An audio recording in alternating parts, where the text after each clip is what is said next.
On mobilise de plus en plus les services des collectivités autour des projets de coopération, puisqu'on parle de plus en plus de management par l'international. On se rend compte de l'effet que ça a d'envoyer des agents en mission. D'abord, ça valorise leurs pratiques, et puis ça les amène à questionner aussi leurs pratiques professionnelles. Le département de Seine-Maritime mène une coopération avec la province du BAM, au Burkina Faso, notamment autour de la gestion des ressources en eau. Je pense à un technicien, par exemple, de la direction de l'environnement, à un retour de mission dans le cadre d'une coopération avec une province au Burkina Faso, qui me dit ah non, mais c'est incroyable ce qu'ils arrivent à faire avec des techniques douces, avec peu de moyens, alors que nous, on a des réponses souvent qui sont financières, qui sont subventions, qui sont investissements. Là, je vois les choses totalement autrement.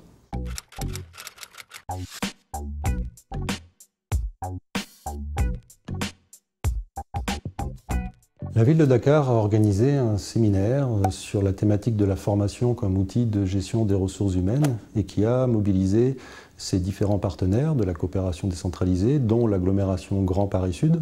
L'agglomération de Grand Paris Sud en France a des relations de partenariat avec plusieurs villes africaines. Dakar au Sénégal, Caille et Bamako au Mali, Nouakchott en Mauritanie. Le maire de Bondoufle, qui est vice-président de l'agglomération Grand Paris Sud, chargé de l'action internationale, a participé à ce séminaire. Et pendant ce séminaire, en fait, il a pu, grâce aux différents échanges qui ont été réalisés, grâce aux différentes expériences qui ont été présentées, expériences dans les plans de formation, mais aussi expériences plus généralement sur la gestion des ressources humaines, il a pu écrire son plan de formation, en tout cas les grands axes de son plan de formation pour sa ville, qu'il a ensuite appliqué sur son territoire.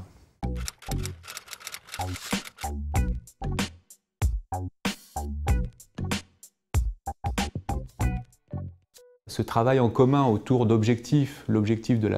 l'appui à la coopération décentralisée, permet certainement de décloisonner. Quand on met autour de la table nos collègues de la police municipale qui travaillent sur les aspects de sécurité urbaine,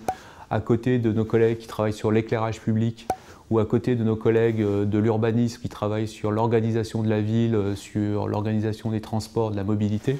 ça donne l'occasion à ces collègues-là de partager une vision, même si elle est axée sur un territoire extérieur de la métropole de Lyon, mais ça leur donne l'occasion aussi de mieux connaître les métiers des uns et des autres, et peut-être d'avoir des réflexes plus évidents pour intégrer de la transversalité dans leurs pratiques quotidiennes.